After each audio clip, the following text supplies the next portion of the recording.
Porque el texto para esta noche son el versículo 7, 8 y 9. Quiero decirles que el autor de la epístola de Pedro es Pedro.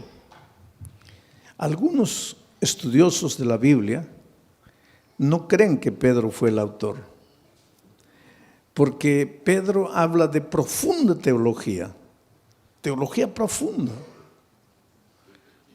pero era un simple pescador, un hombre tosco, pueblerino, yo diría un hombre casi ignorante. Y por eso es que muchos estudiosos de la Biblia dicen, ¿cómo es que un hombre así, sencillo, simple, sin mucha instrucción, un pescador inculto, cómo pudo haber escrito la epístola con un contenido teológico profundo? Es que la gente que a veces discute eso no conoce el poder transformador de Cristo. Yo conozco gente que aprendió a leer leyendo la Biblia y hoy día es gente culta, pero su primer paso fue la convivencia con Dios. Porque cuando Dios llega a tu vida no te transforma solo en la vida espiritual, te hace crecer intelectualmente, te hace crecer profesionalmente, te hace crecer en todas las áreas de la vida, inclusive financieramente. Pero tú no tienes que buscar a Jesús por causa del crecimiento profesional ni financiero, ¿no? Tienes que buscar a Cristo para transformar tu vida. Y cuando tú te dejas transformar por Jesucristo, pues Él termina la obra que ha empezado en ti, porque Él nunca comienza un trabajo y lo deja por la mitad, Él lo termina. Y ahora encontramos aquí un Pedro teólogo, cuando fue un simple pescador. Nunca estudió una facultad de teología, nunca hizo maestría, nunca hizo doctorado, y hoy día los doctores en teología gastan horas y horas para tratar de entender a Pedro.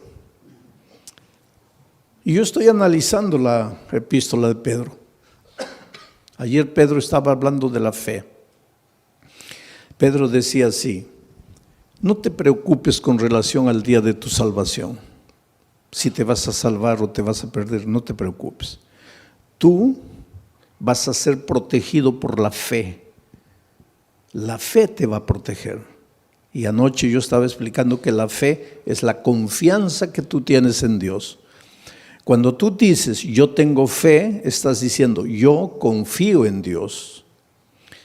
La confianza en Dios. Pero para que tú puedas confiar en Dios, tienes que convivir con Dios. Porque tú no puedes confiar en alguien que no conoces. Y no puedes conocer a alguien con quien no convives. Ustedes no me conocen, pero mi hijo sí me conoce. Ustedes no me conocen, pero mi esposa sí me conoce. ¿Por qué? Porque ellos conviven conmigo. Ustedes no. Ustedes me ven una vez, pero eso no es conocer. No es porque me viste escuchar, predicar un sermón y ya conozco al pastor Bullón. Conoces mi cara, pero no conoces cómo reacciono yo delante de las dificultades, delante de los momentos difíciles. Pero los que conviven conmigo sí, porque para conocer a una persona hay que convivir. Entonces, para confiar en Dios tienes que convivir con Dios. Si no convives con Dios, no lo puedes conocer. Y si no lo conoces, no puedes confiar. Y si no confías, no tienes fe. Entonces, ¿qué fe te va a guardar para el día final? Porque Pedro en el texto de anoche decía, es la fe la que te va a guardar para el día de la salvación. Conocer a Jesús. ¿Cómo se convive con Jesús? Estudiando la Biblia todos los días, aunque no tengas ganas de estudiar la Biblia.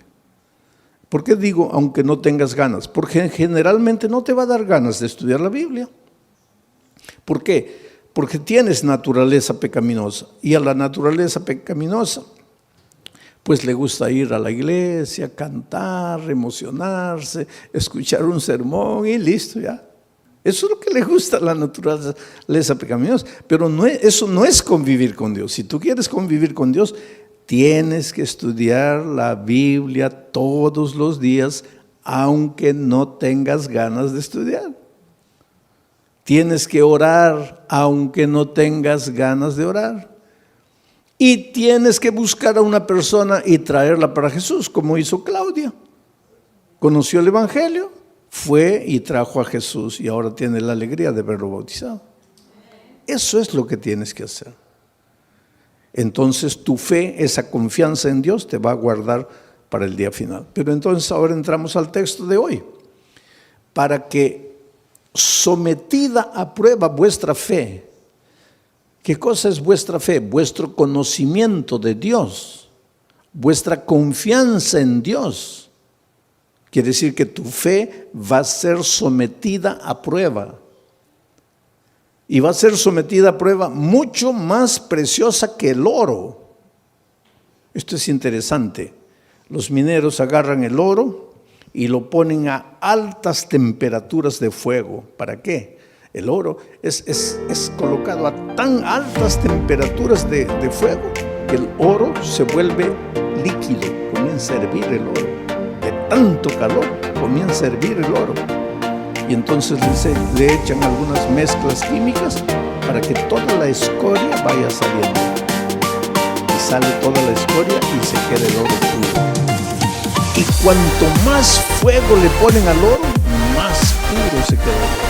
Por eso ustedes han escuchado hablar de oro 18 quilates, 22 quilates. Eso es pureza del oro. El oro más puro es el oro que ha sido más quemado. Ahora es interesante, porque si le colocamos fuego a este púlpito, el fuego lo quema.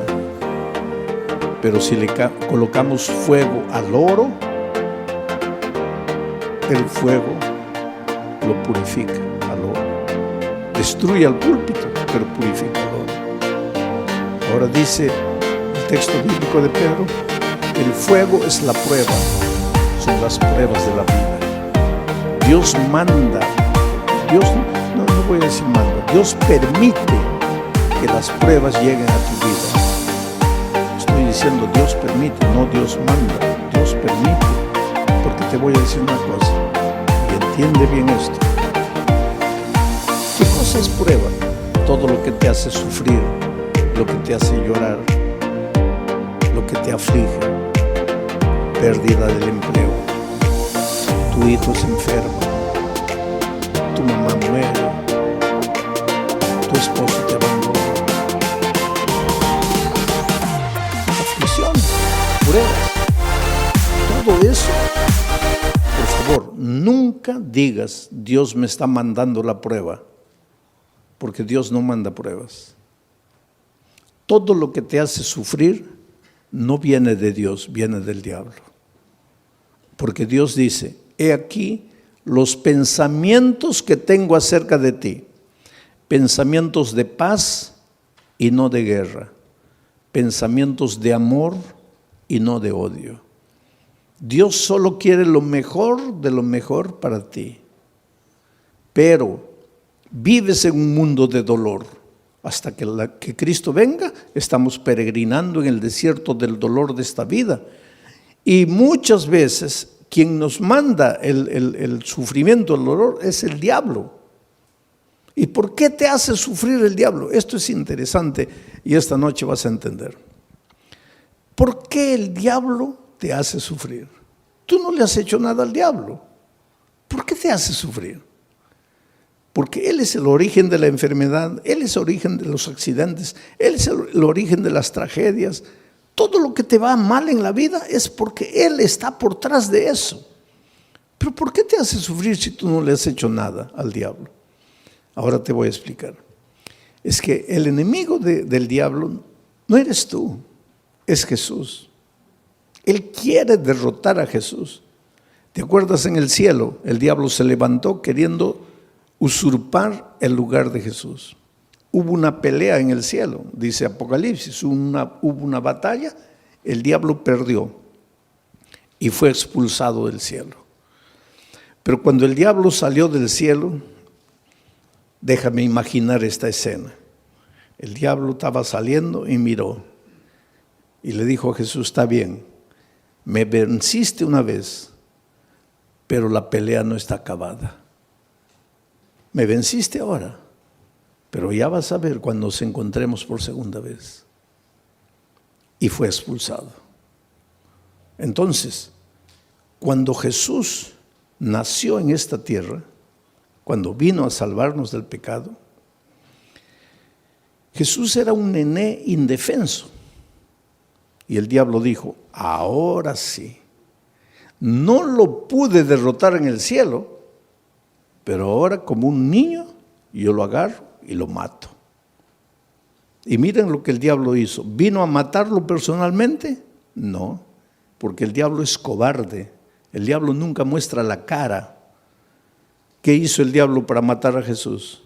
Se metió al corazón del rey Herodes. Firmó un decreto de muerte para mandar matar a todos los niños menores de 2 años. Y cuando Herodes firmó el decreto de muerte, ahí el diablo dijo, ahora sí, lo voy a matar. De esta no se salva. Pero esa misma noche, el Espíritu de Dios se presentó a José y le dijo, toma al niño y a su madre y vete a Egipto, porque lo van a matar. Y cuando José huyó para Egipto, el diablo se quedó mordiendo los labios de rabia y dijo, me venciste por segunda vez. Después, cuando Jesús comenzó su ministerio, antes de comenzar su ministerio, se fue al desierto a ayunar 40 días, ¿te acuerdas? 40 días sin comer, pues Jesús estaba debilitado, flaco. Ahí el diablo pensó, ahora lo agarro. No lo gané, no lo derroté en el cielo, no lo derroté cuando era niño, pero ahora lo agarro, está debilitado, 40 días sin comer, lo agarro. Y vino como diablo, no, porque el diablo nunca muestra la cara, se disfrazó de ángel de luz y trató de engañarlo, pero no pudo, porque Jesús conocía la palabra de Dios. Y entonces derrotó al diablo por tercera vez. 3-0. Ya era casi goleada. Pero entonces el diablo esperó, dijo, la cuarta es la vencida. Y hubo una cuarta. Cuando el diablo se metió al corazón de los soldados, porque ya les dije, el diablo nunca muestra la cara, y los soldados prendieron a Jesús y lo llevaron al Calvario y lo clavaron. Y cuando Jesús murió, ahí sí el diablo dio una carcajada. Dijo, ahora sí lo vencí, lo acabé. Lo acabé. Al tercer día Jesús resucitó. Y al resucitar, ahí sí, es como si hubiera agarrado una estaca y lo hubiera clavado en el corazón del diablo. El diablo sabe que está perdido, está derrotado. El diablo no te puede hacer nada, querido. El diablo ya está perdido. El diablo ya con Cristo no puede. Entonces, como no puede con Cristo, se las agarra contigo. Es como si yo tuviera, vamos a decir, yo tuviera un hijito de 2 años. Pero tengo un vecino que quiere pelear conmigo. Viene, una bofetada, se va llorando el pobre. Pero es terco. Viene una segunda vez. Otra bofetada, se va llorando. Pero es terco, viene la tercera vez. Ahí ya ni levanto la mano, ya sale corriendo. Entonces llega a una conclusión mi vecino, no, con este no puedo, este fuerte. Entonces aprovecha que yo me vengo a Corpus Christi a predicar y agarra a mi hijito de 2 años a puntapiés y lo revuelca en la calle. Pues eso es lo que el diablo hace. Con Cristo no puede. Entonces él sabe que lo que más Jesús ama eres tú. Y ya que no puede con Cristo, se las agarra contigo y te hace sufrir y te hace perder el empleo y hace que tu hijito nazca enfermo y esto y aquello.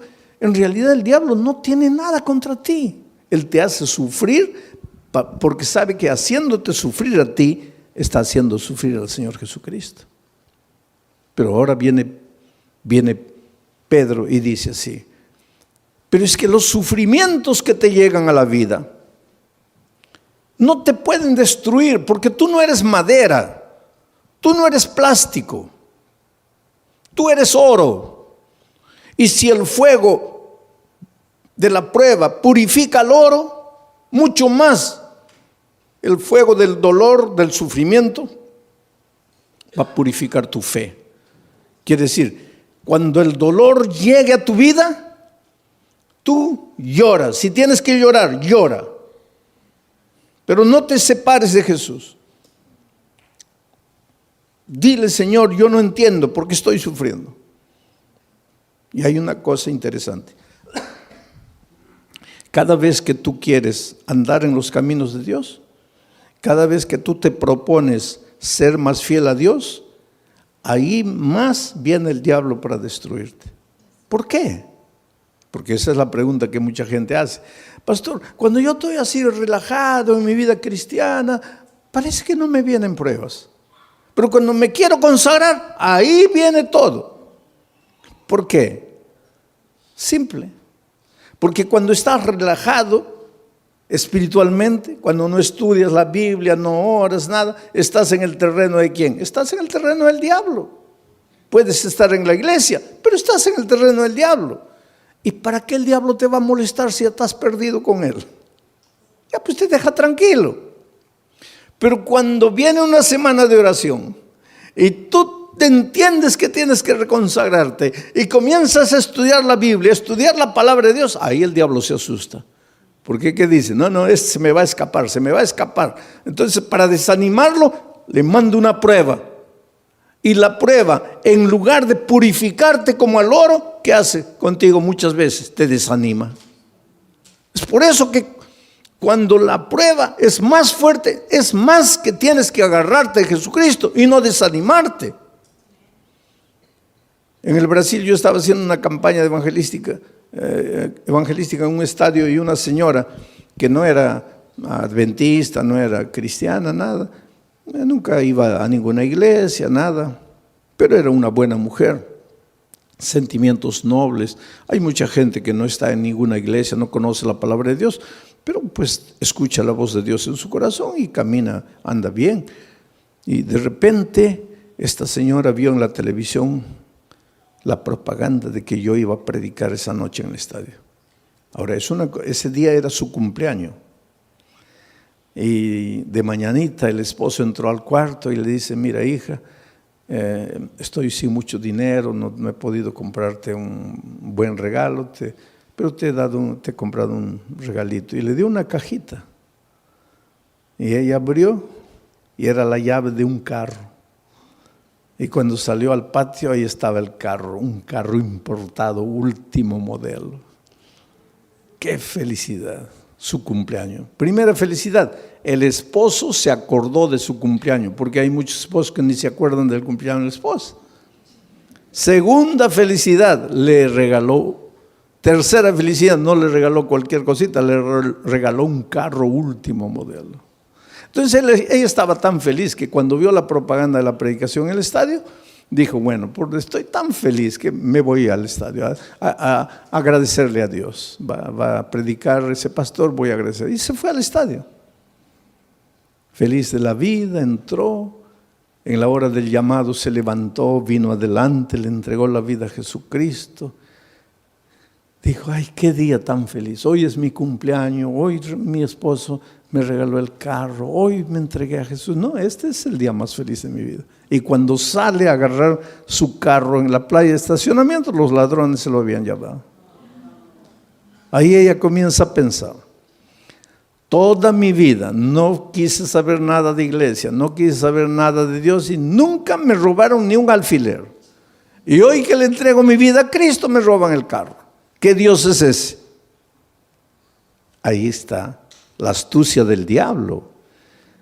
Tú preocúpate cuando no vienen pruebas a tu vida, querido.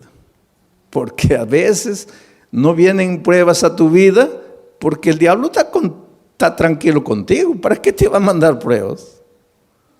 Pero atrévete a entregarte al Señor Jesús, a caminar en sus caminos. Y ahí viene el diablo con todo para desanimar. Ahora vamos al texto bíblico una vez más. Para que sometida a prueba vuestra fe. Sí, porque tu fe tiene que ser sometida. Porque una cosa es: sí, yo creo, yo creo. Eso no es fe. Eso no es fe. Por eso es que el creer siempre viene acompañado del bautismo. El texto de Marcos 16, 16 dice: el que creyere y fuere bautizado, este será salvo. El problema es el idioma, porque en español creer y ser bautizado son dos cosas. Pero es que Marcos no escribió ese versículo en español, porque Marcos no hablaba español.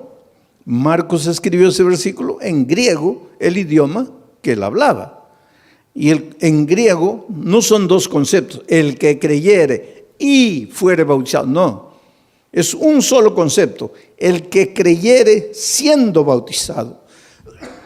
O sea, en griego, creer no es solo mover la cabeza, no es solo teoría. El creer intelectual viene acompañado del creer práctico. Si tú crees, te bautizas.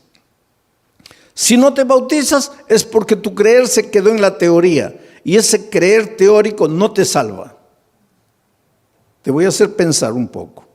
El otro día una señora me preguntó: pastor, ¿el diablo es ateo? A ver, ¿qué piensan ustedes? ¿El diablo es ateo? No, el diablo no es ateo, querido. Y Santiago explica eso. Dice: ¿tú crees en Dios? Haces bien. Pero el diablo también cree. Y no solo cree, ¿qué más hace? Tiembla. Ahora, si el diablo cree y tiembla, ¿por qué no se va a salvar? Porque su creer es teórico. Su creer no es práctico. Entonces, mucha gente hoy, muchos cristianos, sí, yo creo, bautízate. No, bautismo no, pero yo creo. Eso no existe.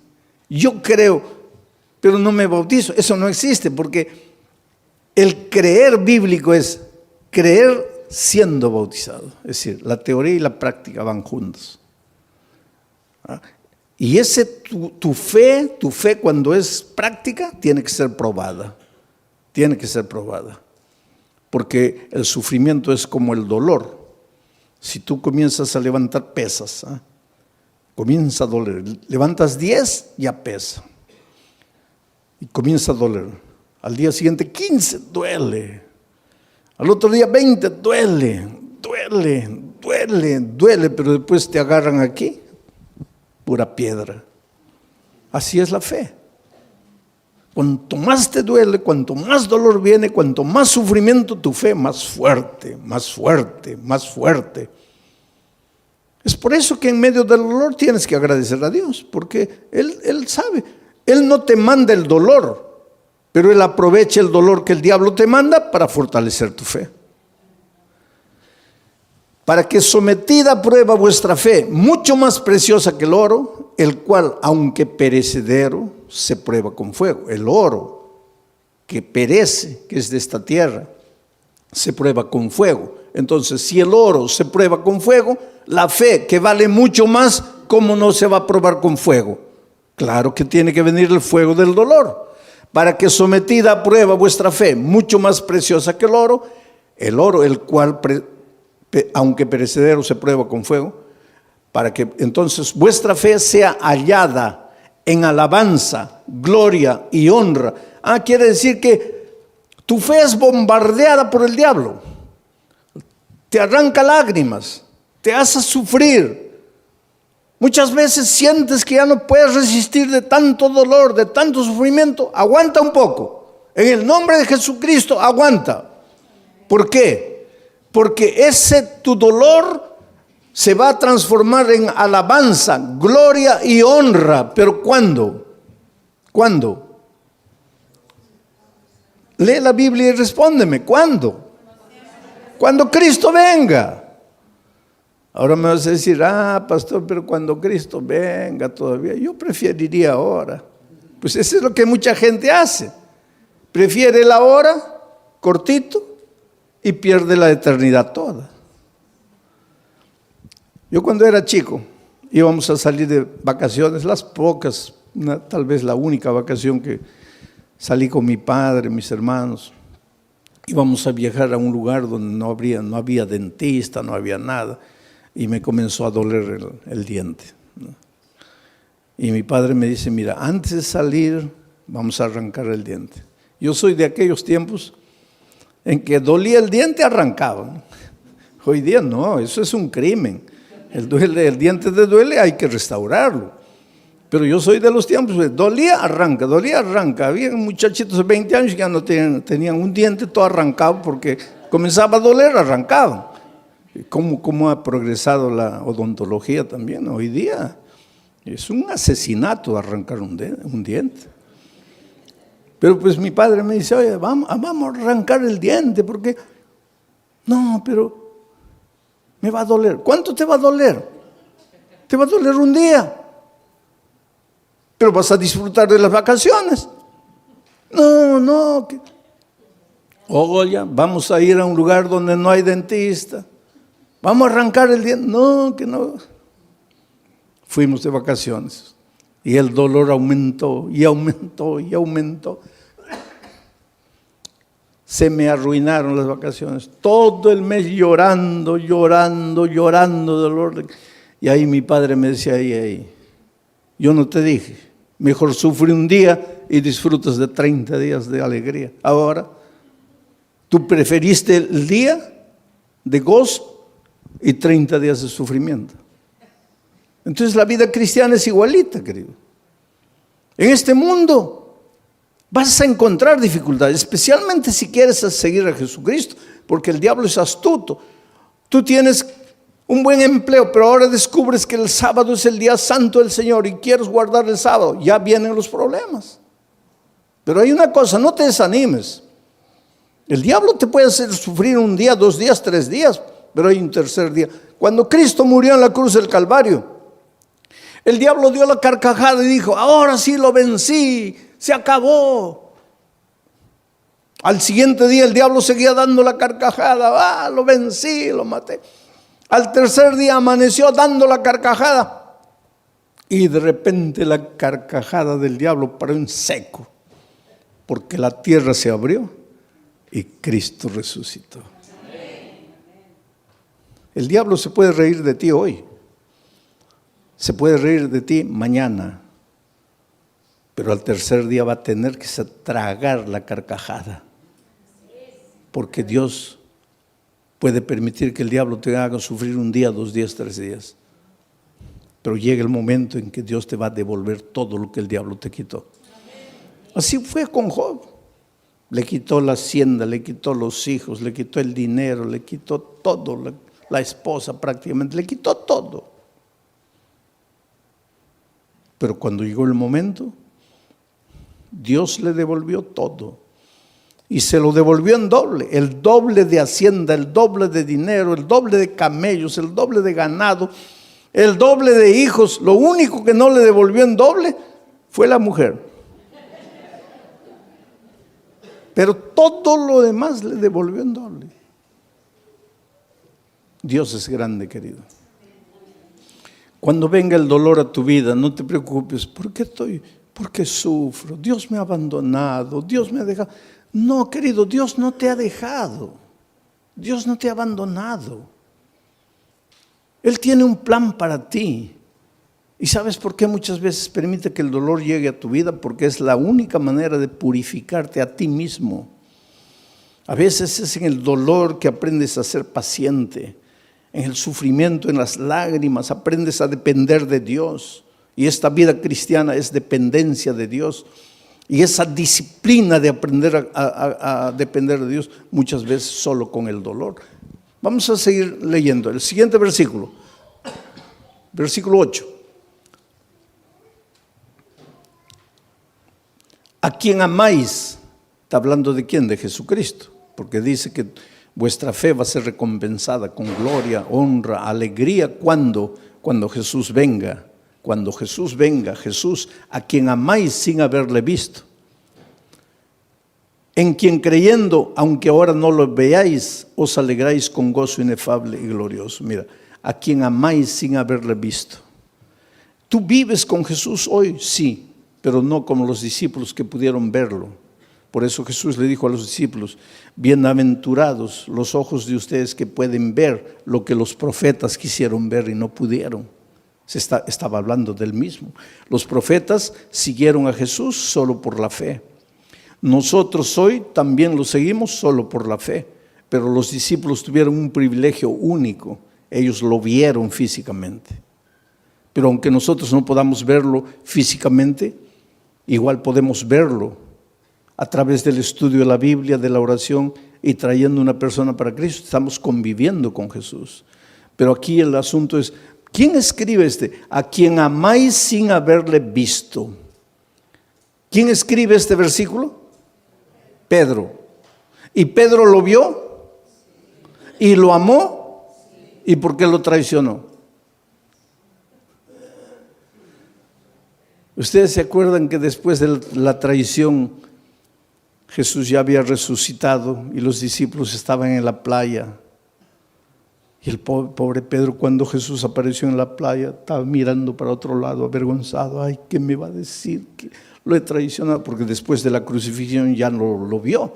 Ahí se encontraron en la playa con Jesús resucitado. Y Jesús apareció y Pedro: ay, Señor, en algún momento me va a llamar aparte, me va a dar una bronca porque lo traicioné. Y efectivamente, en un momento, Pedro se acercó.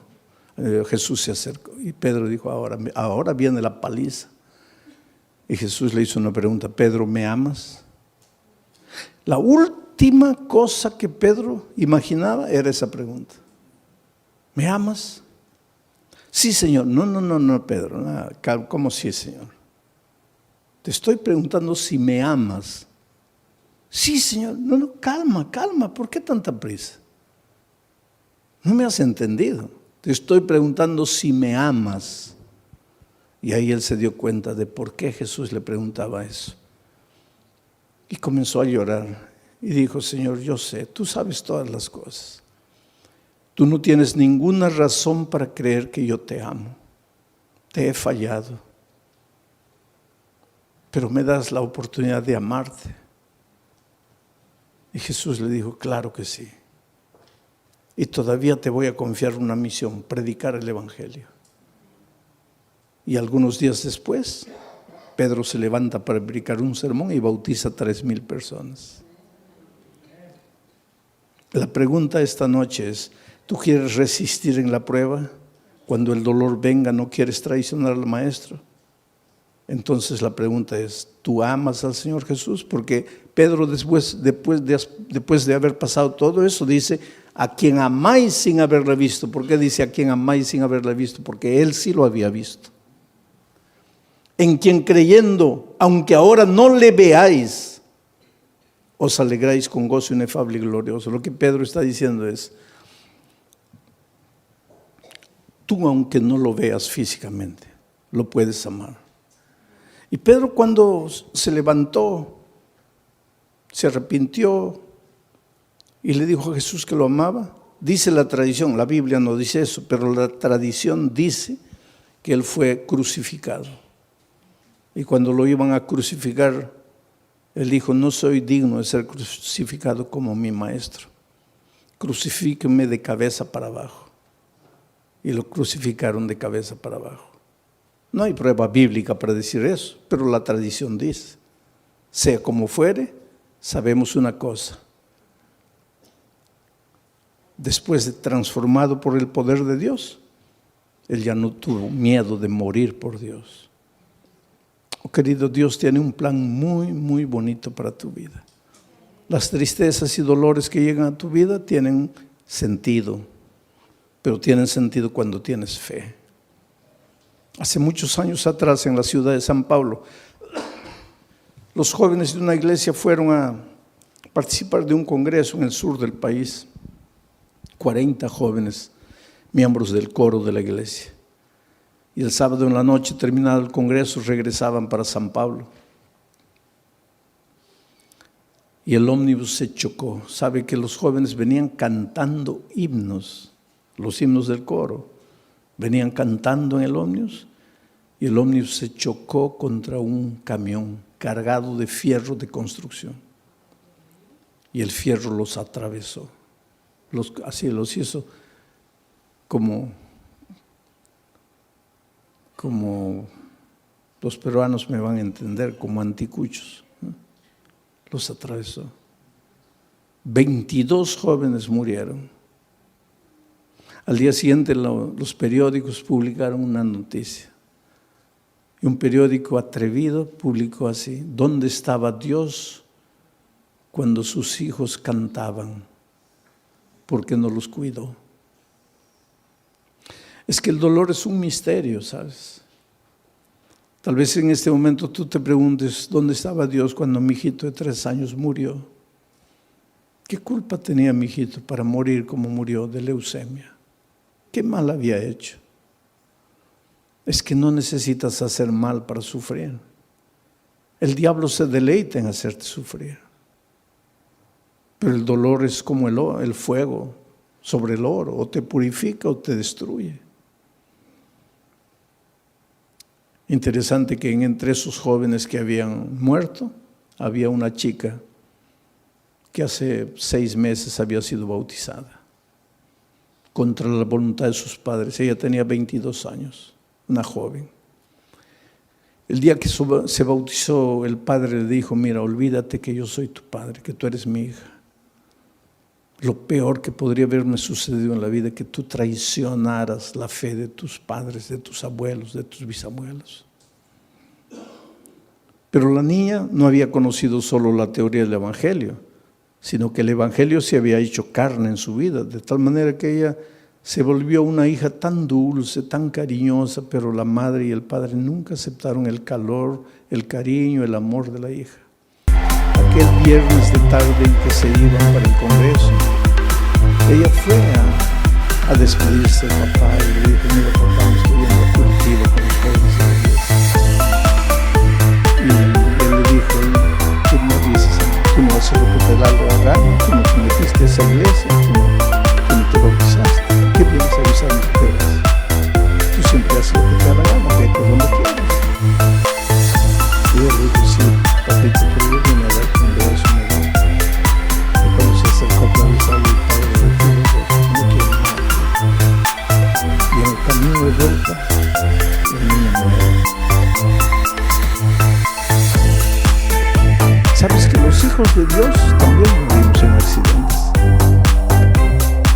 Entonces cuando pasa un accidente, no dices: ¿dónde estaba Dios? Dios está en el mismo lugar. Jesús dijo que cuando la lluvia cae, moja a los justos y a los injustos. Y cuando el sol sale, alumbra a los justos y a los injustos. Estamos hablando de dolor. Ese padre hizo tanto escándalo en la iglesia, ¿sabes? El día del sepultamiento, 22 cajones estaban ahí. Y mientras sepultaban a los jóvenes sobrevivientes que habían salido del accidente cantaban. Sus amigos estaban siendo enterrados y ellos cantaban, lloraban. Las lágrimas caían, pero cantaban. Lloraban porque tenían tristeza. Cantaban porque tenían esperanza. Es que los seres humanos que aprendemos a confiar en Cristo somos capaces de cantar en el dolor. Mientras que el Padre estaba destruido, ¿sabes? Y cuando llegó el momento de bajar el cajón de la vida, él se arroja, decía: entiérrame por ahí, quiero morir. Y abrazando el cajón le decía: mira hijito, el viernes me quisiste dar un beso, yo no sabía que era el último beso y te rechacé. Por favor,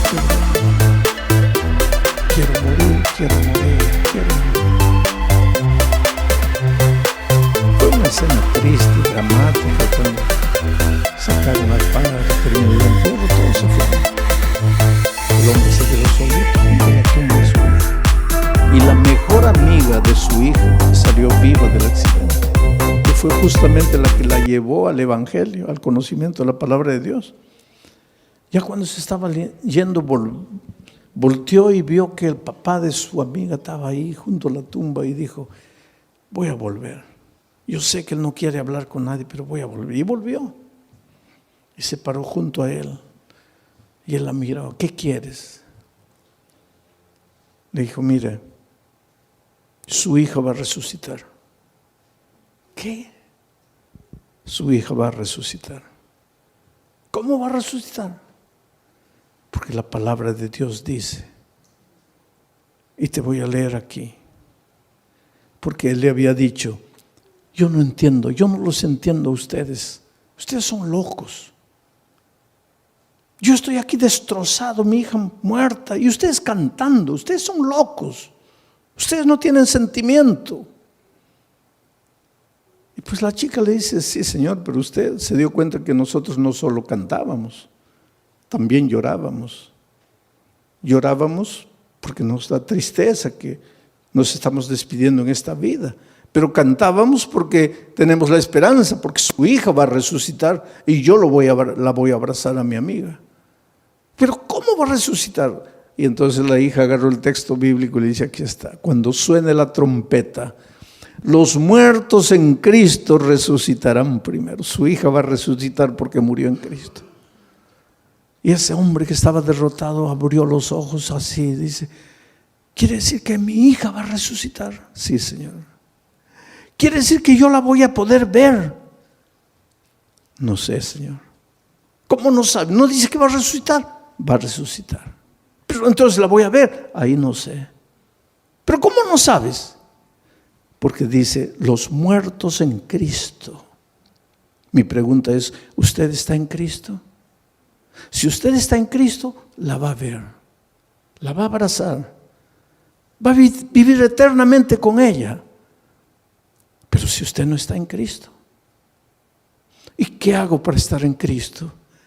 Porque yo quiero abrazar a mi hija. Y ella le dijo, abra su corazón aquí. Dígale que ama a Jesús, que quiere caminar con Él, que quiere estudiar su palabra. Y tú sabes que ese hombre se bautizó, la esposa se bautizó, los hijos se bautizaron. Yo solo imagino el día de la resurrección, cuando la niña resucite, transformada para vida eterna, y vea venir a abrazarla a su padre, a su madre, a sus hermanos, todos vestidos de vestiduras blancas y corona de justicia en la cabeza. Y la hija diga, ustedes que me persiguieron, que me maltrataron por causa de la fe, ustedes están. Y el padre les diga, hija, tal vez si tú no hubieras muerto, nosotros nunca nos hubiéramos rendido a Jesús. El dolor no llega sin motivo. El dolor tiene un motivo. El dolor llega para purificarte. A veces llega para sacudirte, para hacerte pensar. Por eso la Biblia dice, hoy es el día de buena nueva. Hoy es el día de salvación. Y por eso te voy a hacer una invitación. Esta invitación no es para los miembros de iglesia bautizados, porque ustedes un día pues ya se levantaron, ya fueron adelante entregándole la vida a Cristo. Esta invitación es para ti, querido, que estás estudiando la palabra de Dios, estás conociendo el Evangelio. Esta noche has recibido la invitación de un amigo, de un vecino, de un compañero de trabajo, de un pariente, y has venido esta noche. Pero esta noche quieres decirle, Señor Jesús, yo quiero amarte. Yo te entrego mi vida, yo quiero estudiar más tu palabra. Yo quiero conocer el Evangelio. Yo quiero prepararme para ir al cielo cuando tú vengas.